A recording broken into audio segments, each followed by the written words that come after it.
Hi, everybody. This is Rhonda. I'm here tonight. It's an overview of what's been happening this past week.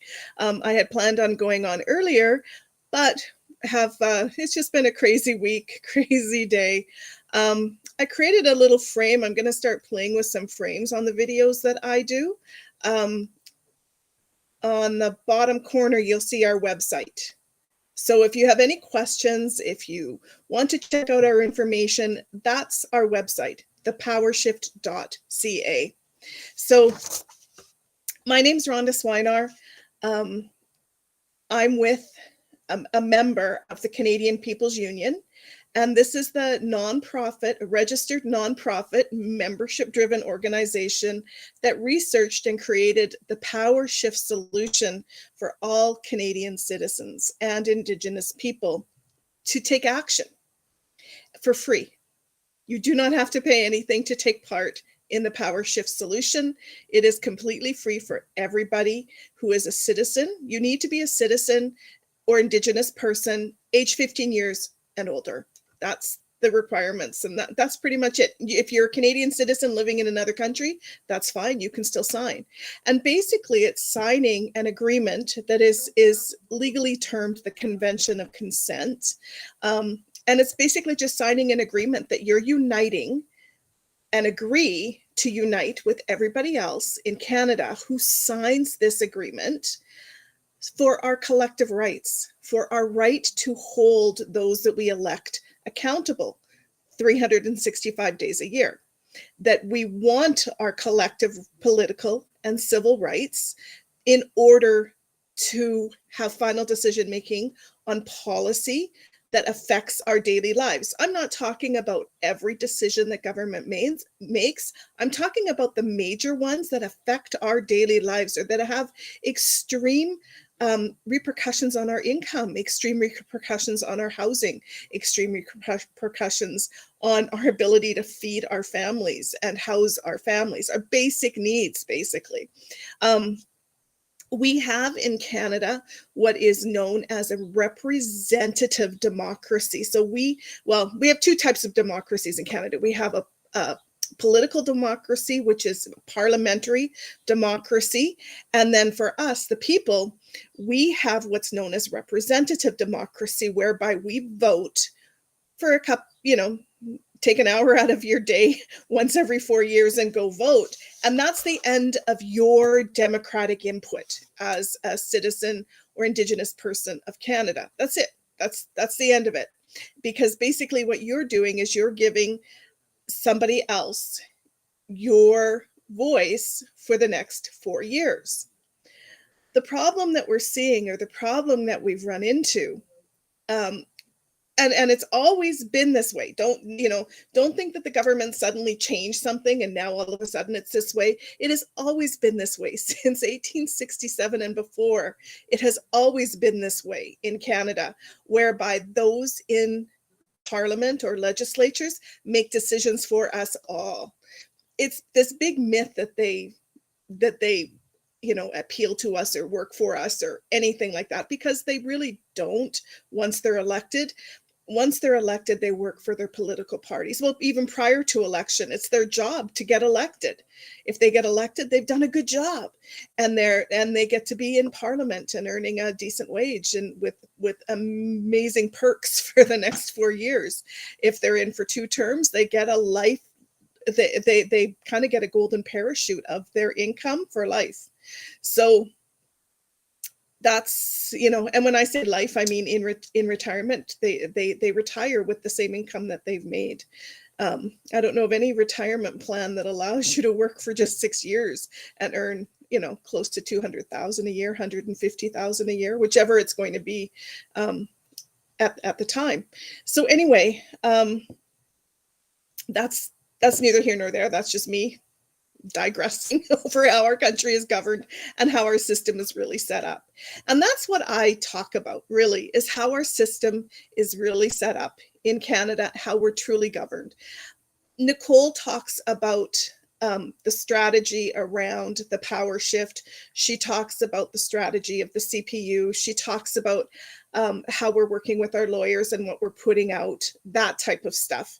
I'm and my role is I do some of that, but I find my little niche is better at explaining in English in regular language, really what we're doing and why this is important. So I'm going to get to that right now because we've been getting a lot of questions this week. A lot of people are catching on, which is wonderful. We've had a lot of people signing, like hundreds of people signing. We've had people joining the CPU. Let me stop right there. That's one of the things on my list. Did you know that when you sign your convention of consent under the PowerShift solution, you're not a CPU member? They're not tied in any way, shape, or form when you sign, because we wanted the PowerShift solution, the convention of consent, to be free for everybody to do. That, however, takes money. It takes money to keep the website running. It takes money to organize the website. It takes a lot of that.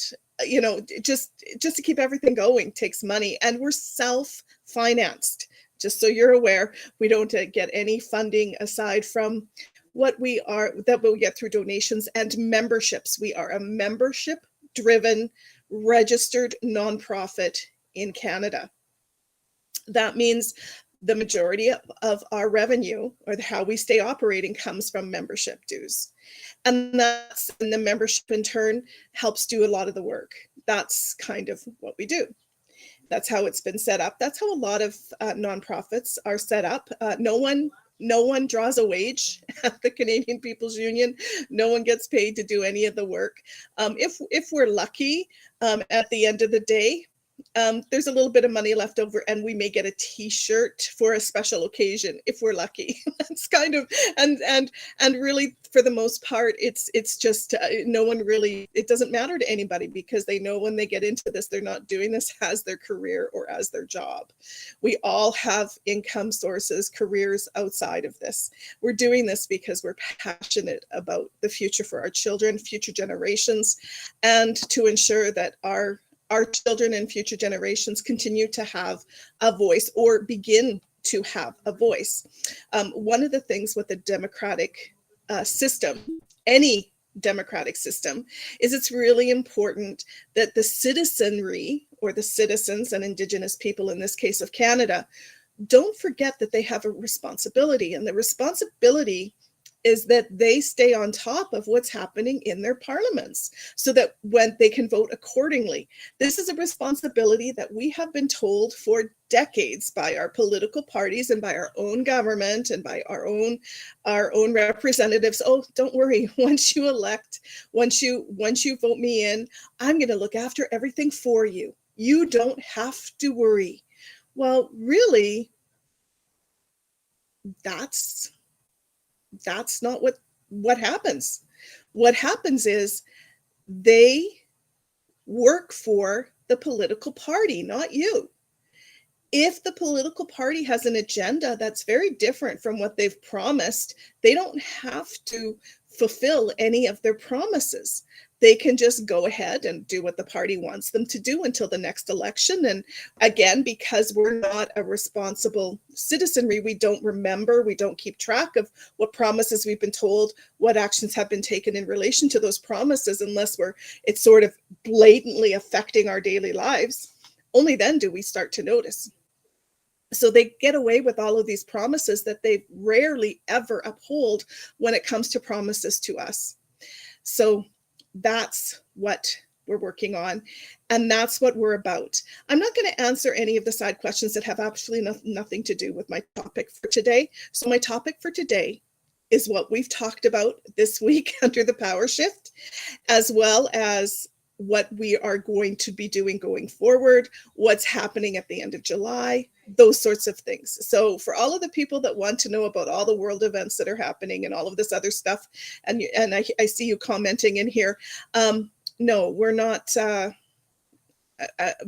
not going to be addressing any of that tonight, just because I don't have enough hours in the day to address some of these questions. So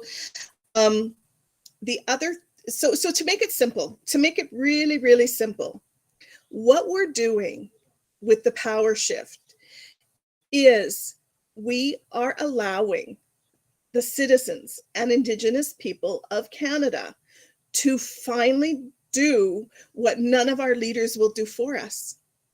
And that is to completely decolonize Canada. How and what do I mean by that?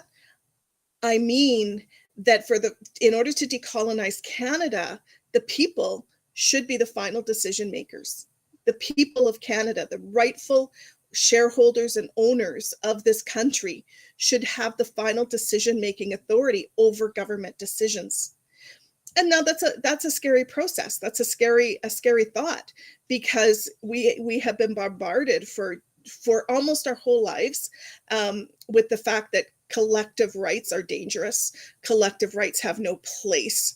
Collective rights, yet it's the collective rights of small groups that allow them to have their rights.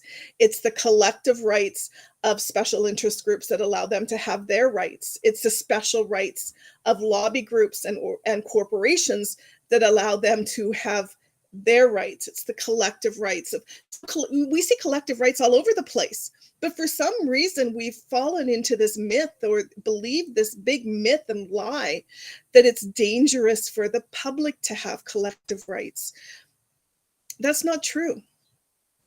What's dangerous is for the public to have no way to hold accountable those that govern over them. And we've seen this over the last 2 years. Even right now, there's a lot of debate happening about finally dropping all of these mandates. It actually sounds like the Senate, it sounds like most MPs, it sounds like most people that represent us politically want them all dropped. But for some reason, we have a small handful of people that insist that they still be there. There is absolutely no scientific reason for them to be there. They're not following the medical science at this point. They're following political science. So the only reason for those mandates to still exist in Canada is for a political reason, not medical.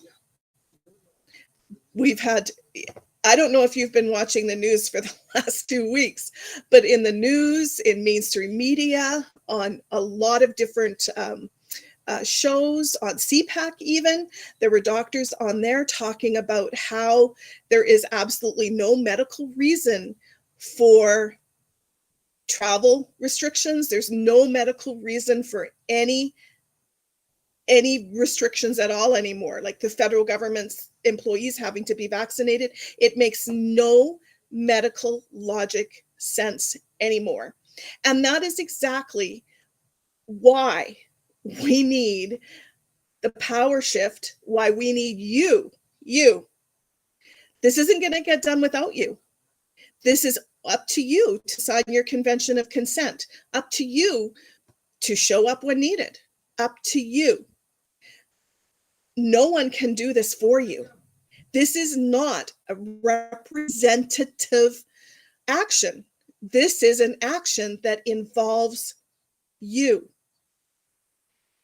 The only person that is going to fix this for you, or that can fix this for you, is the person that looks back at yourself in the mirror when you're brushing your teeth every morning or night or whenever you do it. That's the only person that can fix this for you. So signing, the days of signing a petition and that's it, you're done. You don't have to, you can wash your hands and say, that's it, I'm done, I don't need to do anything else, are done. You need to sign your convention of consent, and then you need to get informed and involved. Do you need to get informed and involved at a great level, or at a, a large expense of time? Because let's face it, we're all strapped for time. No. Does everybody need to get informed and involved? No, that's not how societies work.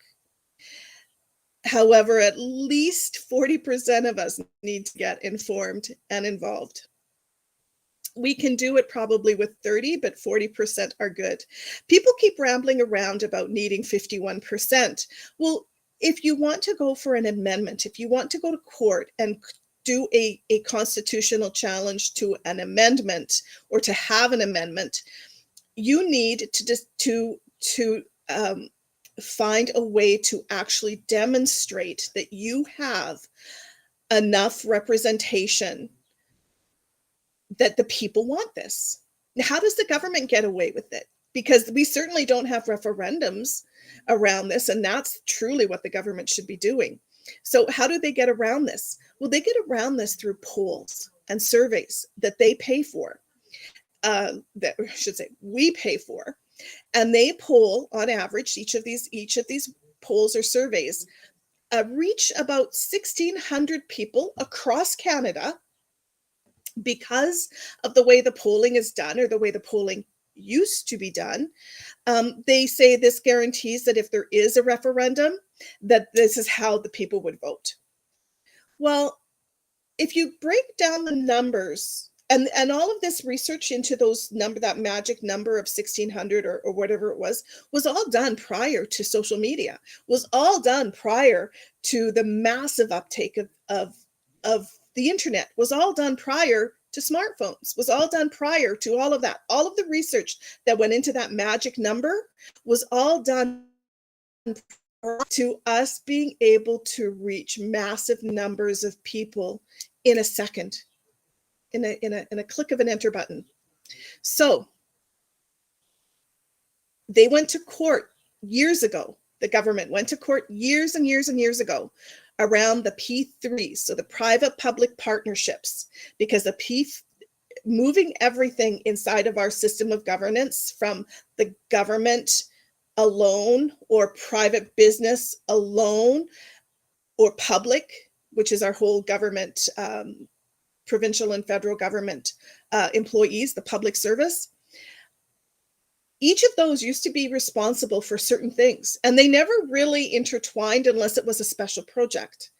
And then all of a sudden, everything became these private-public partnerships. Why is that? Well, it's good business for the public, for the private business. It's a fantastic business for them. They hold the asset generally. The government pays the upkeep and maintenance and actually pays for it, but doesn't actually own it. So how was the government able to do that? Well, they were able to do that through surveys, through demonstrating that 1,600 people across Canada would have been able to do this. And there's court precedent on that now. So therefore, all we have to do is meet that threshold. How do you prove that? Now, we want to go above and beyond that, of course, because we're not going to court. This needs to be a huge public demonstration. So the first way we're doing it is through the Convention of Consent. It is private, safe. You can do it anywhere. It takes 3 minutes, 5 minutes from the safety of your own home. Then it's about showing up.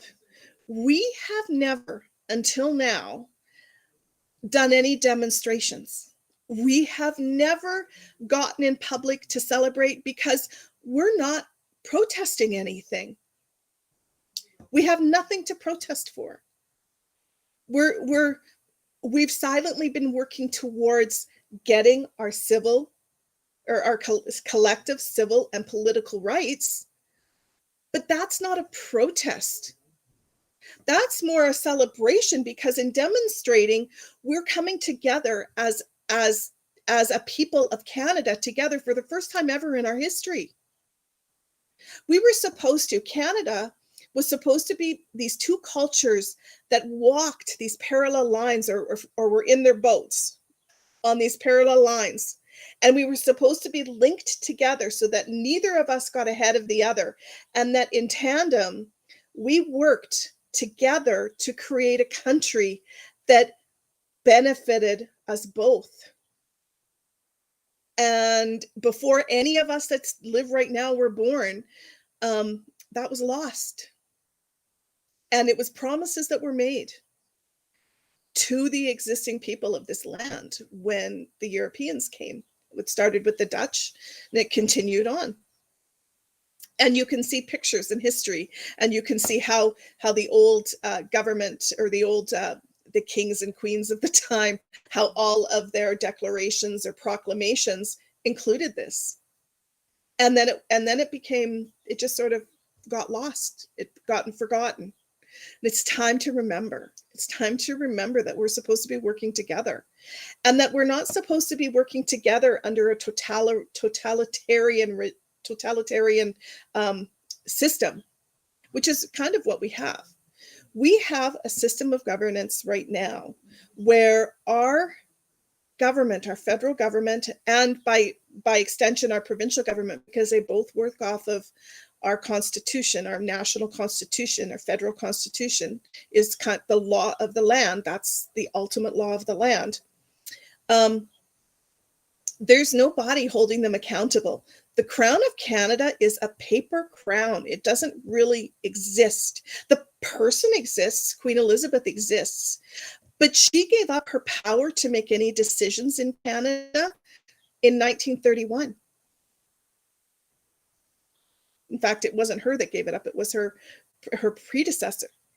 And that was done very thoughtfully in 1931 through the Statute of Westminster, that each nation or state inside the Commonwealth was now responsible. That's responsible for their own nation or state and what occurs in it, the decisions that are made inside it and for it.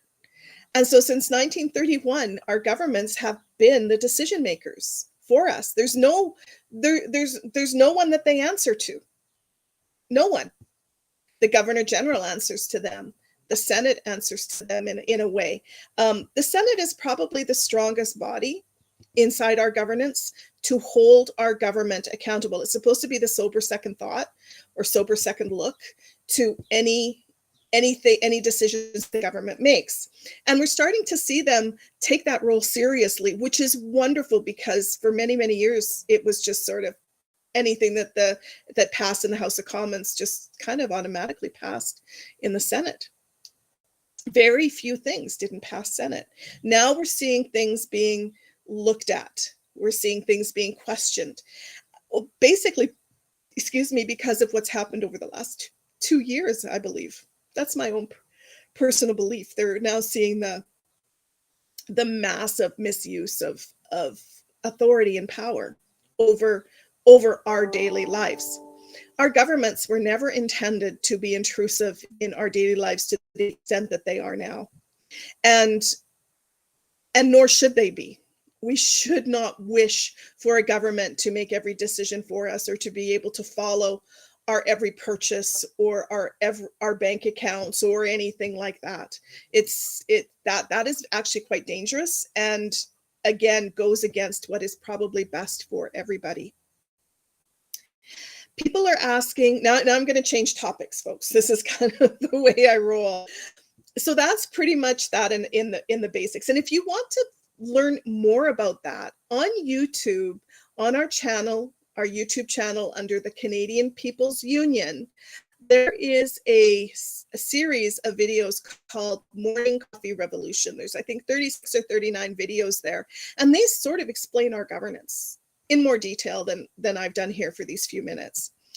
So check them out there. They're also on our website. Some of them are on our website, and from our website, you'll be taken to the YouTube channel. So you'll be able to find them all once you're there. So the Dare to Dream. We have two things happening under the Dare to Dream logo, under the Dare to Dream action. The first thing is a video contest. It's happening till the end of August or end of October. It's a monthly contest. So you can enter a video every month and your videos stay there until the very end. And then every month, the video that gets the most votes that month wins the 3 videos, I guess. There's 3 videos and they get prizes. It's all laid out on the website, what it is. Do you have to show your face in the video? Certainly not. Basically, you just want to tell what your dream for Canada is. Why are you here? What's your dream? What's your wildest dream for what Canada is or becomes? That's what that's about. What are you happy about now? Maybe your wildest dream is just actually living in this country. And that's pretty wonderful, if you ask me. My ancestors certainly had that dream. That's why I'm here. It's, so what's your dream? What's your dream for the school system? What's your dream for the banking system? What's your dream for your community? What's your dream for your family? What's your dream for your children? What's your dream for future generations? You think it, and you can make a video about it and put it up there. That's what that's about. And then you're given a video link that you share across social media and use the hashtags Dare to Dream and the powershift.ca. That's all we ask you to do. How do you make a video? On your phone, under the camera function, there is a video button. Doesn't have to be anything fancy.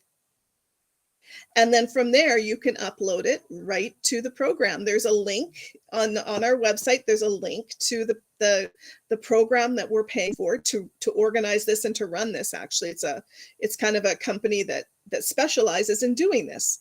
And that's all you do. It's actually really, really easy. I did a tutorial video, like sort of a sample video. I just did it while I was waiting for a friend at the airport. And it took a minute and under 2 minutes. And when I got home after dropping her off at home, I came home and I uploaded it. That's how fast it is. They don't need to be polished. They don't need to be professional. They need to be from your heart. That's all. You can put a picture. If you don't want to show your face, point your camera away from you, and you can do that on your phones. You can use your front camera, your back camera. If you're on a computer and you have a video option or video thing on your computer or camera, you can go into your videos, basically create a video, and just don't turn your video on or put a picture up. You can do that too. There's lots of different ways to do it. The second Dare to Dream that we're doing is at the end of July. And this is our big celebration. When I said we have not done anything before, we have not to this degree. And it is about demonstrating that we are ready, that we want this, that we want our collective civil rights, civil and political rights, that we want to be able to hold our governments accountable 365 days a year, that we no longer want representativeness without responsibility on our part to hold them accountable, that we want to have checks and balances in place so that decisions being made don't go against our existing rights, don't go against what we rightfully already have, those sorts of things. Like right now, the last 2 years have completely gone against what our charter rights are, completely gone against. Again, for the greater good at the beginning, because let's face it, in a pandemic, the greater good sort of supersedes all. But once it was proven, it wasn't very long until it was proven that these mandates really weren't necessary, to the degree that they were being upheld. And at that point, anybody who's tried challenging them has been met with extreme resistance from the government. Like, I'm talking extreme to the degree that is unheard of. Why are things not transparent and public? Why don't we have all the data that they're making or that they're using to make these decisions? Well, in the court cases, it seems like a lot of that data doesn't exist. Or if it exists, it tells a different story. So again, they quit following the science a long time ago. Remember when this all first happened? Follow the science, follow the science. If you're horrible if you're not following the science. Everybody just do your thing because we're following the science. Well, the science shifted. The science shifted in early 2021. And it's continued to shift away from what people are still demanding be done. It's really hard to hear people being so divided. It's hard to see people being so divided because that's not what we're about. And it's very hard to talk about mandates without causing division. It is, because so many people are still in such fear. So many people are still so scared. So many people. And that, shame on the government for doing that to them. Shame on them.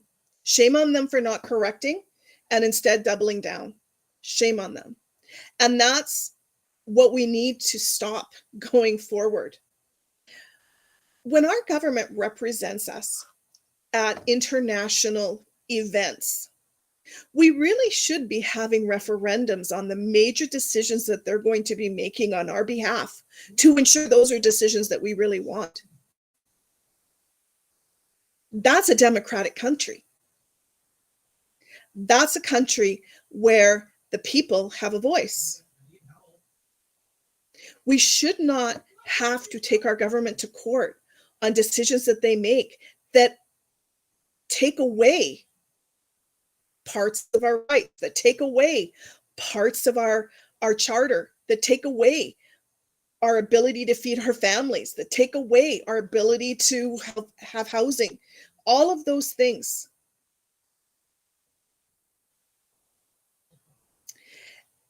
Now I'm going to get to the very last thing that's come up last week. And then I'm going to wrap this up. So the last thing that's come up this week is, well, what if they do nothing? What if you're ignored? What if? What if? What if? Is it going to be any, is it going to, are things going to be any worse than they are now? No, because we're already ignored. We're already told that we're extremists and that anybody who goes against the approved narrative is seen as an extremist, is seen as whatever. You know, there's a hell of a lot of us that aren't anti anything but want our rights to be protected by us ourselves.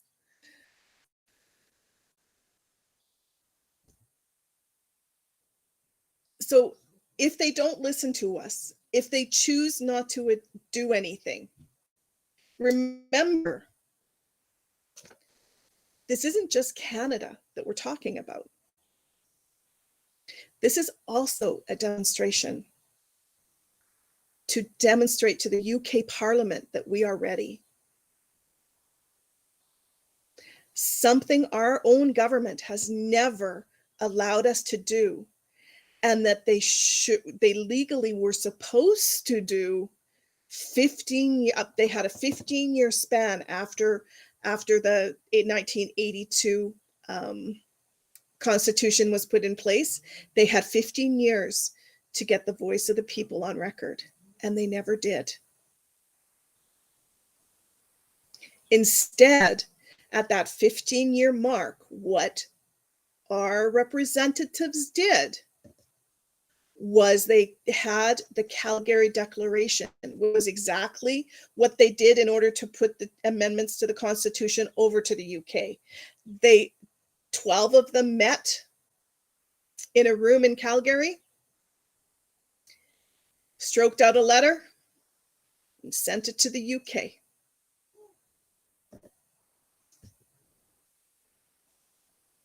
The voice of the people was not allowed. Why is that? And the UK knows. Because the people that decided on our Constitution in the UK Parliament, our Constitution was never approved in Canada's Parliament. It was approved only in the UK. We had committees, House of Commons committees and constitutional committees in the late 70s, early 80s that were about getting the voice of the people as far as amendments, as far as the pulse of them, all of that stuff. But it was never a vote. It was never anything that went really towards anything. The government just turned around and did what they wanted to do anyway. A lot of the recommendations that were made in those committees, through that feedback, was just completely ignored.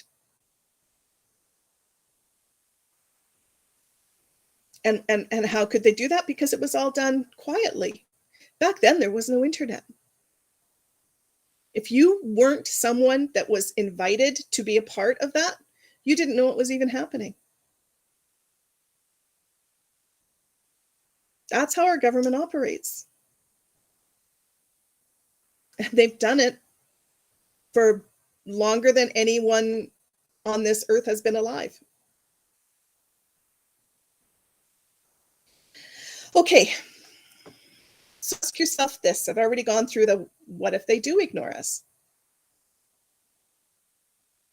Ask yourself this. What if they don't? What if for the first time we are able to demonstrate that we are ready? How about feeding that dream instead of the negative one? What you think is what you bring.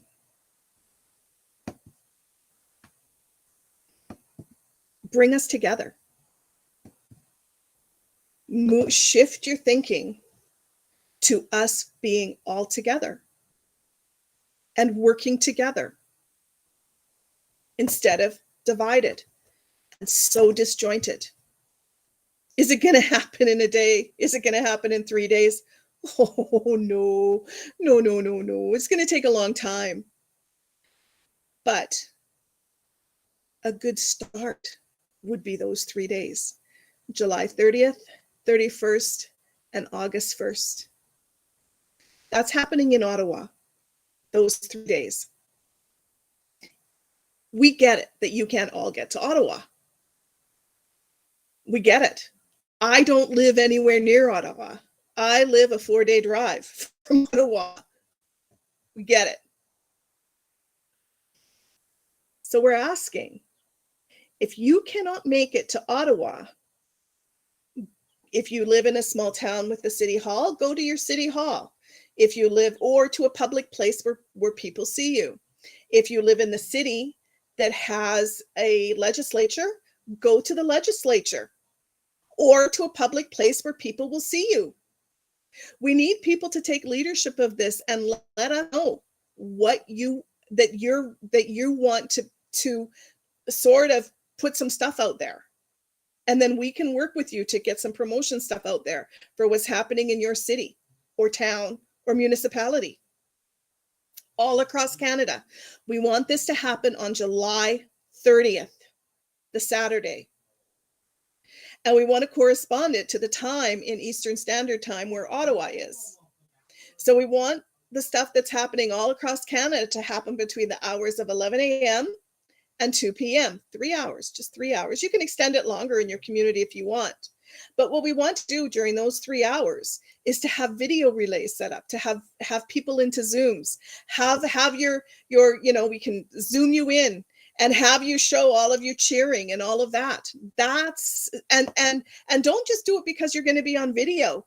Do it because you're demonstrating to your community that you are coming together. Get your local Indigenous people involved. Get the bands involved. Get them involved. They are this country too. Together, we are Canada.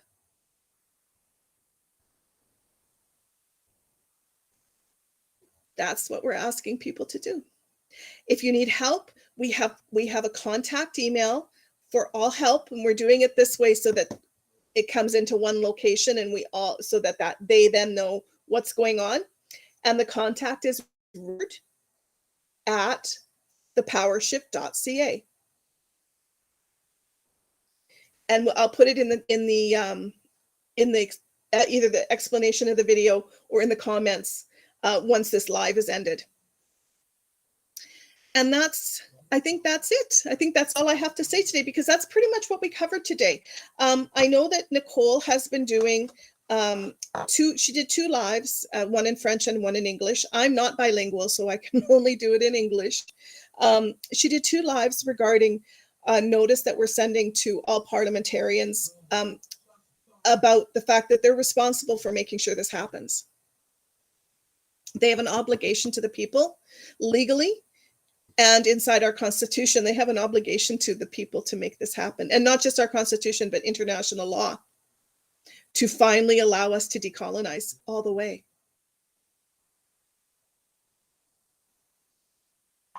And what does that mean, decolonizing all the way? Well, it means, first of all, the crown becomes the people, not a paper crown. The crown is the collective citizens and Indigenous people of Canada. That's who owns Canada. Collectively.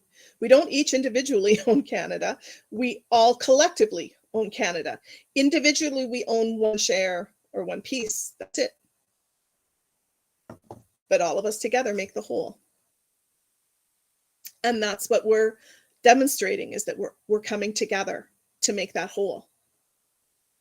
And that we will continue to come together to make that whole.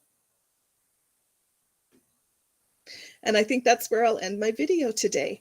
So don't forget to sign your Convention of Consent. Share this. Share this like wildfire, folks. And I get that a lot of people don't understand. I get that. It is crazy that so many people push back on getting their rights, being able to hold government accountable. We're not, how do I put this? Anything you do with us, you'll never have your accounts frozen. You'll never have anything frozen. You'll never have any repercussions, because everything we do is legal, safe. It's not a protest. We're not trying to disband government. We're not trying to replace government. We're not trying to perform a coup. All we're doing is putting our rights where they belong and where they were supposed to be in 1982. Does that mean that changes government? No. What it does mean, though, is the government is accountable to a body that is now bigger than them. That's all that means. And when I say a body bigger than them, it's you and your neighbor and your neighbor's neighbor and so on and so forth. It's all of us in Canada that they are finally accountable to, more than just a vote once every 4 years. Okay, stay informed and involved. People have been asking, how do I stay informed and involved? Well, we have a website, thepowershift.ca. I put it on here, and I guess I'm going to have to fiddle with this because the text kind of shoots it. But I'll fiddle with the frame to make sure that you're always able to see the Power Shift. It's always right behind me right here too. But I guess some people can't see that in their phones and stuff like that. So if you wish to, please become a CPU member. We need lots of people. We need lots of help. Become a CPU member. And last but not least, if you don't want to become a CPU member, donate. If we had the money that some of these other organizations have, we would have had this done in months, not years. We could have had this done so fast it would have made heads spin. But we are truly self-funded grassroots. There is no magic money coming to us. There are no huge donations coming to us. We've had wonderful donations for us to be able to build our trust fund for the lawyers. That's the other thing too, folks. You may not be aware, but we have 2 legal teams. One here in Canada and one in the UK. And that's how we're getting this done. It's not just a ragtag group of women who are trying to do this all themselves. To some degree, we're the spearheading this, but it's we have a legal team behind us. We have several of us are valid legal researchers. This is all been done to ensure that it's valid, it can be done, that it makes sense, and that if enough people get on board, it will be successful. But that's up to you. That last part, if enough people get on board, that's up to you. And then if you ever have any questions about whether or not you're a member, whether or not you can get a copy of your Convention of Consent, all that sort of stuff, go to the website and fill in the contact form or send an email to contact@thepowershift.ca. It's that simple. And the membership, if you're a member, your membership dues are due every year. Or if you've chosen to spread your annual membership into monthly payments. As long as you continue with your monthly payments, you're a member. But you have to pay your annual dues every year. It's a membership-driven nonprofit. That's how membership-driven nonprofits operate. Okay. Have a great day, guys. And we will see you this week with some more information and updates. I will be revamping some of the coffee revolutions, the morning coffee revolutions, to break them up and make them simpler. We have a Twitter account, or not a Twitter account. We have we have lots of social media accounts on the website under forums. There's, in one of the sections that frequently asked questions sections, are links to all of our social media accounts. So, okay, have a great day, everybody. Bye.